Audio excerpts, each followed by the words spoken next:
जब हमें strong building बनानी होती है ना, तो हमें बहुत अच्छी क्वालिटी का मटेरियल यूज़ करना होता है, तो एक बहुत ही स्ट्रॉन्ग बिल्डिंग तैयार होती है।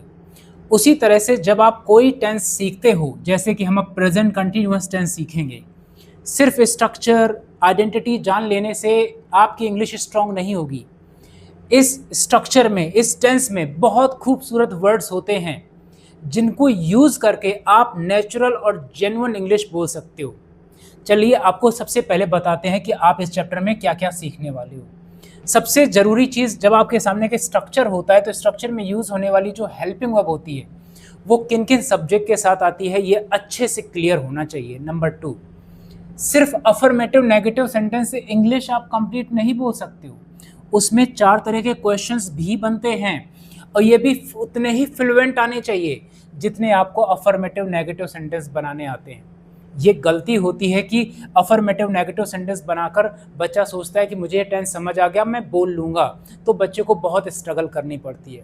इससे कहीं बड़ी समस्या ये होती है कि बच्चे सोचते हैं नए नए वर्ब यूज़ करने से इंग्लिश ज़्यादा अच्छी हो जाती है, जबकि हर टेंस के कुछ खूबसूरत वर्ड्स होते हैं जिनसे आप नॉर्मल और जेन्युइन इंग्लिश बोल सकते हो। वो ये वर्ड्स हैं। तो हम आज इस वीडियो लेसन में कंप्लीट प्रेजेंट कंटिन्यूअस टेंस को इस तरीके से सीखेंगे कि एंड तक आप फील करें कि अब आपने अगर ये सब यूज़ कर लिया तो आप सच में इंग्लिश में इम्प्रूव्ड फील करोगे। तो शुरू करेंगे बिल्कुल बेसिक से, जिससे कि हर बच्चा समझ सके, और बेहतरीन सेंटेंसेस पर एंड करेंगे जिससे कि आपको फील हो कि आपने आज जेन्युइन टेंस सीखा है। चलो शुरू करते हैं।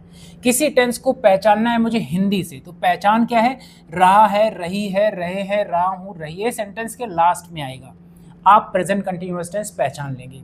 इसके बाद जब आप सब्जेक्ट के बाद इज़ेमार लगाते हो तो पहला क्वेश्चन मार्क यही बन जाता है कि आपको क्लियर होना चाहिए इज़ेमार कब लगेगा। तो ही, शी, इट या कोई एक नाम या कोई एक व्यक्ति गिनती में एक होगा तो उसके साथ में इज आता है। आई के साथ एम आएगा जो कि फिक्स है।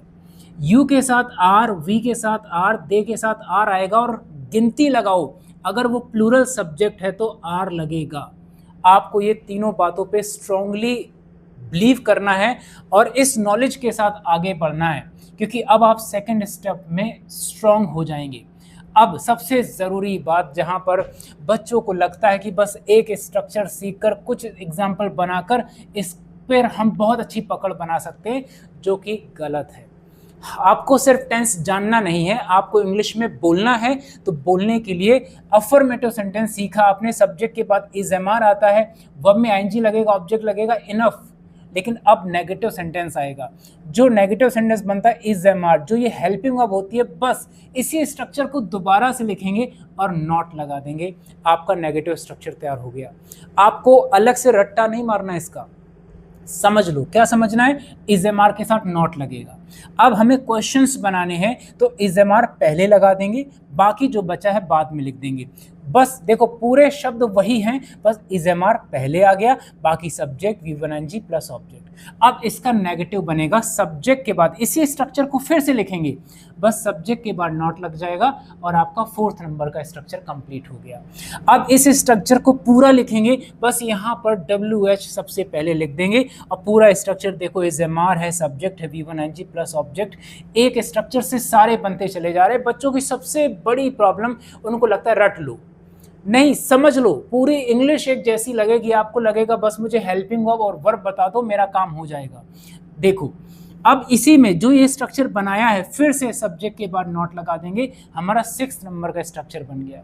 देखने में ये याद करें यार, नहीं, स्ट्रक्चर 3 होते हैं, तीनों में नॉट लग जाता है। इज़ेमार के बाद नॉट लग गया, ठीक, सब्जेक्ट के बाद नॉट लग गया, ये वाला बन गया। WH लगाया, फिर से सब्जेक्ट के बाद नॉट लगाया, ये बन गया।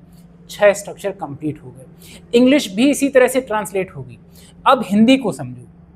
बच्चे सबसे पहले ये जान लें कि सिर्फ एक सेंटेंस, एक तरह का सेंटेंस इंग्लिश में नहीं बोलना है, क्योंकि जब किसी से आप बात कर रहे हो तो कभी कभी क्वेश्चन करते हो, कभी कभी आप यस या नो वाला क्वेश्चन करते हो, कभी कभी कुछ इन्फॉर्मेशन जानने के लिए क्वेश्चन करते हो।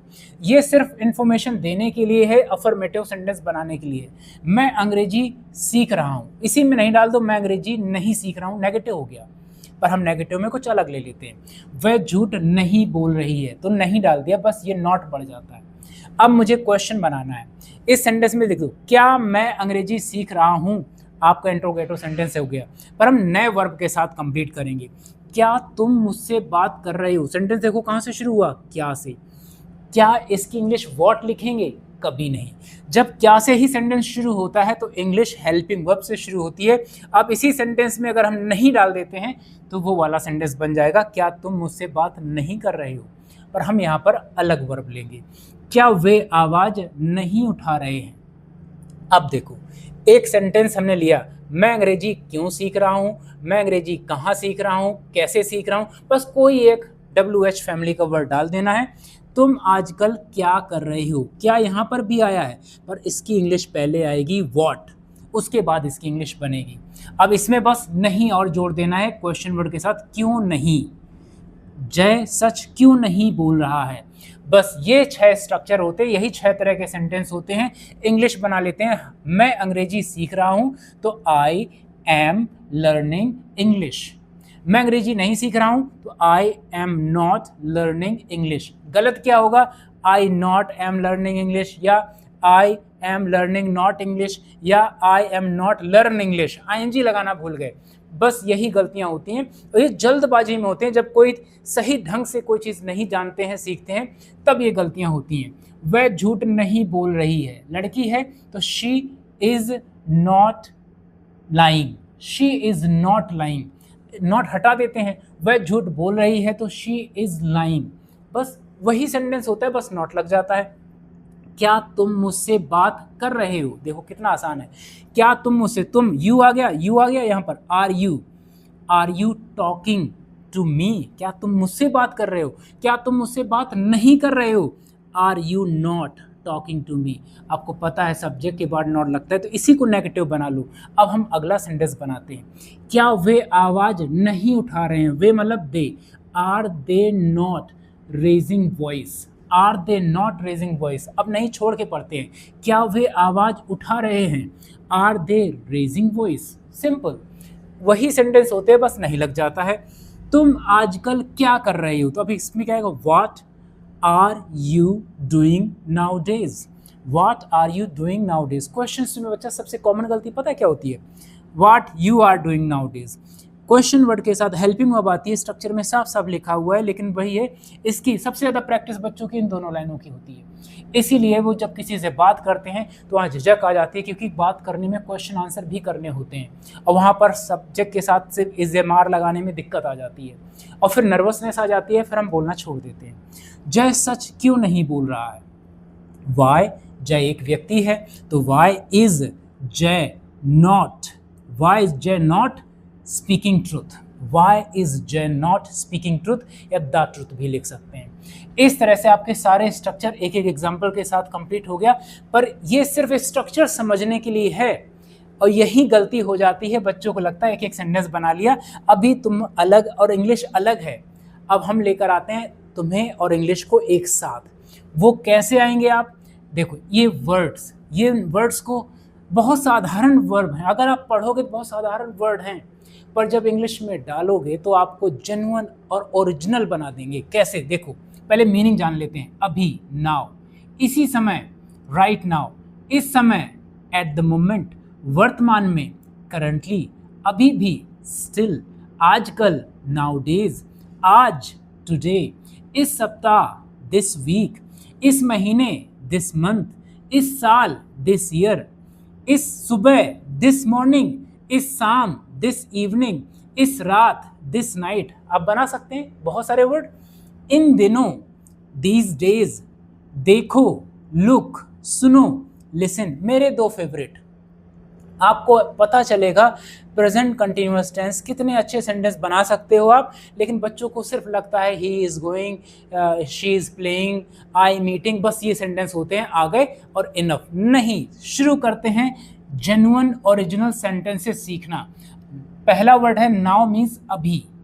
मैं अभी अपना होमवर्क कर रहा हूँ, I am doing my homework now. कोई क्वेश्चन करता है ना, तभी तो बोलेंगे what are you doing now, आप अभी क्या कर रहे हो, I am doing homework now. वे अभी क्रिकेट खेल रहे हैं, they are playing cricket now. वे अभी क्या कर रहे हैं, what are they doing now, they are playing cricket now. बस इनके इन वर्ड को अगर ड्रॉप कर देते हो यहाँ से, आई एम डूइंग माई होमवर्क, वही सिंपल सेंटेंस हो गया। इस सेंटेंस का मतलब हो जाता है कि मैंने बस प्रेजेंट कंटिन्यूअस टेंस को समझ लिया है। अब जब हम आगे चल रहे हैं, अगर आपको इज एम आर लगाने में कंफ्यूजन हो, समझने में दिक्कत हो, तो आर यहाँ लगता है यू वी दे के साथ में, ही शी इट के साथ में इज लगेगा, आई के साथ एम लगेगा। आप यहाँ से भी चेक कर सकते हो, स्ट्रक्चर यहाँ पे लिखा हुआ है। यहाँ की इंग्लिश में जहाँ भी डाउट आए कैसे हो गया क्या हो गया, आप इसकी हेल्प लेकर समझ सकते हो। अदरवाइज आसान है, आप समझ जाओगे। राइट नाउ, इसी समय। अब देखो यही सीखना ज़रूरी है। राइट नाउ वर्ड आता है मुझे, पर आप इंग्लिश बोलने में यूज़ कर रहे हो, नहीं कर रहे हो, तो उसका आना ना आना क्या है। आप समझ लेते हो दूसरों की इंग्लिश, पर बोल नहीं पाते हो।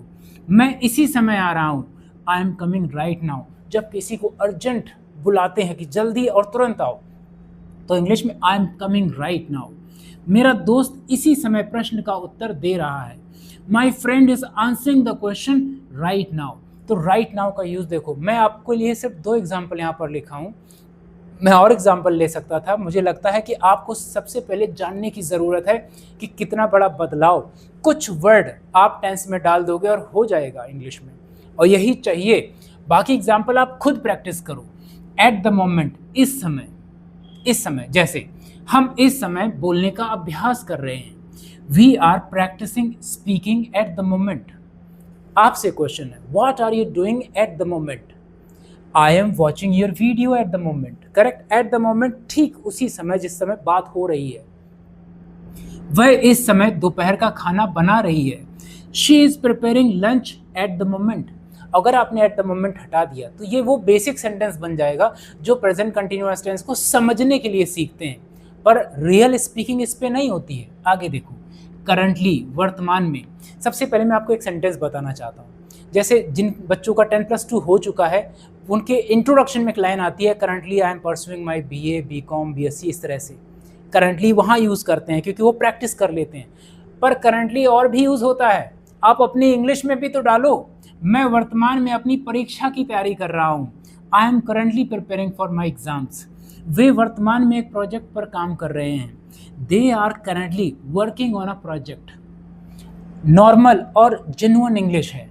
करंटली का सिर्फ एक रट कर एक सेंटेंस तैयार नहीं करना आपको, आप लगाओ जब आपको ज़रूरत हो। वर्तमान में ऐसा हो रहा है तो आप करंटली लगाओ, यूज़ करो। आगे देखो, स्टिल, अभी भी, एक और बेहतरीन वर्ड। मैं अभी भी अपने दोस्त का इंतज़ार कर रहा हूँ, I am still waiting for my friend. होता क्या है, आपको कहीं बुलाया गया है, एक टाइम रखा 4 बजे आना है, आप 4 बजे पहुँच गए, पर लोग वहाँ पर नहीं पहुँचे, 4:30 हो गया, 5 हो गया, फिर आपके पास कॉल आता है, भाई कहाँ हो? मैं तो घर आ गया हूँ। लेकिन तुम बोलते हो कि मैं अभी भी इंतज़ार कर रहा हूँ। मतलब लिमिट से ज़्यादा हो जाने पर भी अगर कोई कार्य चल रहा होता है तो कह देते अभी भी हो रहा है। जैसे कोर्स 5 से 6 महीने के इंग्लिश में कंप्लीट हो जाता है, कोई 8, 9, 10 महीने से सीख रहा है तो अरे तुम अभी भी अंग्रेजी सीख रहे हो। तो इस तरह के सेंटेंसेस में आता है अभी भी। जैसे वह अभी भी अपना होमवर्क कर रही है, she is still doing her homework. अब आप ये मत सोचो इस सेंटेंस की इंग्लिश मैंने बना दी है। होमवर्क एक लड़के ने कर लिया, मैंने कर लिया, सबने कर लिया, वह अभी भी होमवर्क कर रही है, she is still doing homework. सब लोग तैयार हो गए हैं पर वो अभी भी तैयार हो रही है, she is still getting ready. तो स्टिल का यूज़ होता है, वो कुछ फीलिंग देता है, कुछ मीनिंग देता है सेंटेंस को, तब यूज़ होता है। नाउ डेज, आजकल, जब भी कोई बच्चा कहीं जाता है घूमने के लिए तो अंकल लोग मिलते हैं, उनका पहला सवाल होता है और बेटा आजकल क्या कर रहे हो? ये लो, मैं आजकल ज़्यादा किताबें पढ़ रहा हूँ, I am reading more books nowadays. लोग आजकल ऑनलाइन अधिक समय बिता रहे हैं, people are spending more time online nowadays. कितना अच्छा सेंटेंस बन रहा है। इसके बिना प्रेजेंट कंटिन्यूअस टेंस बेकार ही है ना। फिर टेंस को जानकर इंग्लिश में क्या करोगे? सीखना है, इंग्लिश बोलना है तो यूज़ करो। टुडे, देखो कितना सिंपल वर्ड है टुडे, किसे नहीं आता होगा, पर जानने से इंग्लिश बेहतर नहीं हो जाती है, यूज़ करने से होती है। अब देखो, आप समझो, सिंपल सेंटेंस होगा, मेरी बहन आज मेरी मदद कर रही है। आज लगाने से सेंटेंस में वो आ गई। आमतौर पे वो मदद नहीं करती है, पर मेरी बहन आज मेरी मदद कर रही है। और आज हटा देते हैं तो क्या फीलिंग बचेगी? मेरी बहन मदद कर रही है। आप जब इस चीज़ को समझोगे तब तो आपको लगेगा कि हाँ, आप कोई जेन्युइन चीज़ सीख रहे हो। लेकिन आपको ये लगेगा ही नहीं, आपको लगेगा इसकी इंग्लिश बना रहे हैं। तो आप उस चीज़ को समझ नहीं पाओगे। My sister is helping me today, देखो वे आज हमारे घर आ रहे हैं।